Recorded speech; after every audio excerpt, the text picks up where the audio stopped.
अस्सलाम वालेकुम मेरे प्यारे भाइयों और बहनों। शुरू करते हैं अल्लाह के नाम से जो बड़ा ही मेहरबान निहायत तो रहम करने वाला है।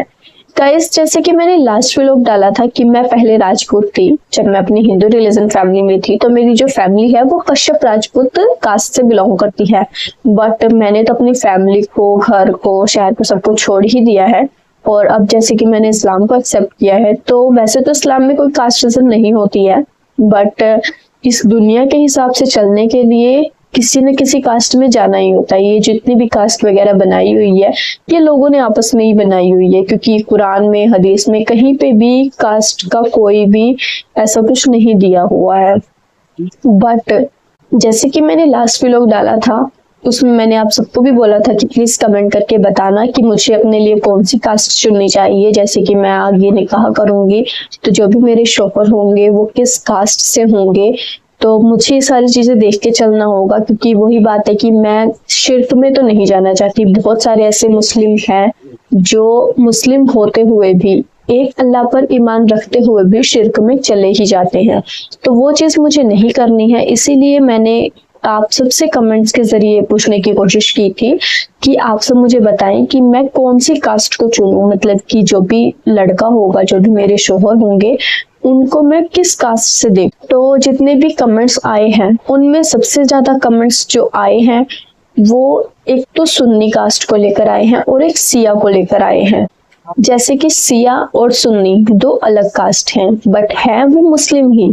बट इस दुनिया के हिसाब से चलना है तो कास्ट जैसे कि सिया और सुन्नी, इसमें भी बहुत सारी होते हैं। अंसारी होते हैं, पठान, खान, बहुत सारी ऐसी होती हैं। बट मेन तो ये सिया और सुन्नी होते हैं ना, मैंने सुना है। बाकी मुझे इतनी नॉलेज नहीं है, जहां तक मैंने सुना है मैं उसी के तौर पर आपको बता रही हूँ। जैसे कि कमेंट भी ज्यादातर सिया और सुन्नी कास्ट को लेकर ही आए हैं, तो मैंने इन दोनों कास्ट पर थोड़ा सा गौर फरमाया है, इनके बारे में थोड़ा और अच्छे तरीके से जानने की कोशिश की है। जैसे कि पूरी दुनिया में जो सुन्नी मुस्लिम है वो 80% है और जो सिया मुस्लिम है वो 20% है। अब इन दोनों में से सबसे ज्यादा आबादी किसकी मिली है हमें? सुन्नी मुस्लिम्स की। तो इसका मतलब कहीं ना कहीं अगर देखा जाए तो जितने भी अदर कंट्री हैं उनमें भी ज्यादातर सुन्नी मुस्लिम्स ही होंगे। अब जैसे कि हमारे इंडिया की बात लगा लो, इंडिया में जो सुन्नी है वो 87% है और जो सिया है वो 13 या 14% ऐसा कुछ है। बट इस्लाम में कोई कास्टिज्म नहीं होता है। जैसे कि मेरे पास भी जितने भी कमेंट्स आए हैं उनमें ज्यादातर कमेंट्स या तो सिया और सुन्नी कास्ट को लेकर आए हैं, या फिर ज्यादातर कमेंट्स ऐसे आए हैं कि जो भी लड़का हो, जिससे भी मैं निकाह करूं, वो एक नेक होना चाहिए, कुरान और हदीस पर चलने वाला होना चाहिए, जो नशे और शिर्क से परहेजगार होना चाहिए।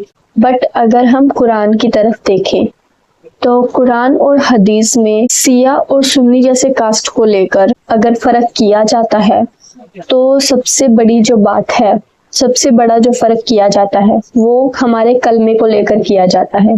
जैसे कि जो सुन्नी कास्ट के लोग होते हैं, या फिर ये कहूँ जो कलमा मैंने पढ़ा है, ला इलाहा इल्लल्लाह मोहम्मद रसूलुल्लाह, बट इसके अपोजिट अगर हम सिया मुस्लिम्स की तरफ देखें तो उनका कलमा कुछ अलग बताया गया है।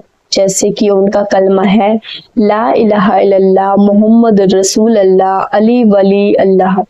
मतलब कि वो उनके कलमे में अल्लाह के साथ, अल्लाह के रसूल के साथ साथ हजरत अली का भी जिक्र पाया गया है। जैसे कि ये बात मैंने भी देखी है, जो सुन्नी मुस्लिम्स होते हैं वो अल्लाह, अल्लाह के रसूल हजरत मोहम्मद सल्लल्लाहु अलैहि वसल्लम की बताई गई बातों पर अमल करते हैं, दिखाए गए रास्ते पर चलते हैं, कुरान और हदीस को फॉलो करते हैं।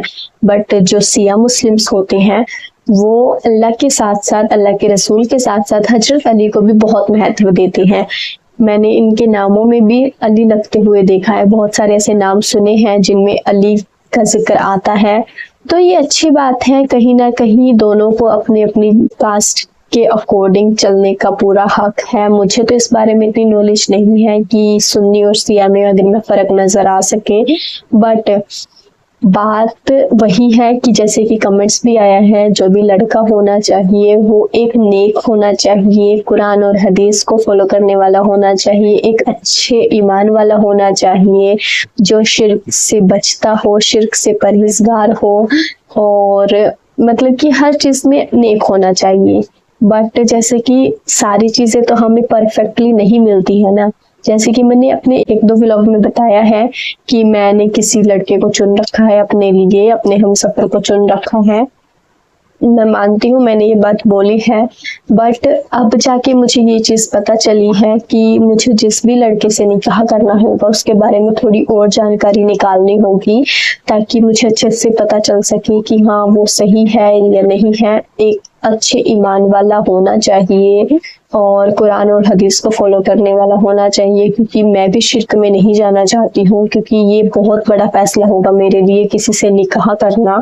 मैं जिससे भी निकाह करूंगी वही मेरी पहचान बनेगी, आगे जाके मुझे उसी के साथ उसी के बताए रास्ते पर चलना होगा। तो इन सारी चीज़ों को भी देखना होगा, इन सारी चीज़ों में भी बहुत टाइम है। मैंने सोचा है मतलब कि अगर मैं निकाह करूंगी तो उसमें मुझे भी टाइम लगेगा, जैसे कि नेक्स्ट ईयर या 1 साल 2 साल का टाइम तो अभी लगेगा ही। अभी मेरी इतनी एज नहीं है, 24 है ओनली। तो अभी अगर मैं 26 तक शादी निकाह करूं तो उसमें भी चल जाएगा। अभी 1-2 साल मेरे पास है जिसमें मैं अच्छे से समझ सकूं, इस्लाम की और सारी बातों को फॉलो कर सकूं और अच्छे लड़के की भी तलाश कर सकूं कि कौन मेरे लिए बेस्ट होगा। तो इन सारी चीज़ों में भी टाइम है। बट जहाँ तक मुझे पता चला है कि अगर कोई लड़का हो तो वो कास्ट से ना मैटर करता हो, चाहे वो सिया हो चाहे वो सुन्नी हो, बट वो हो तो सिर्फ एक अच्छा लड़का हो, नेक इंसान हो, अल्लाह का नेक बंदा हो, जो कुरान और हदीस को फॉलो करता हो, शिर्क से परहेजगार हो।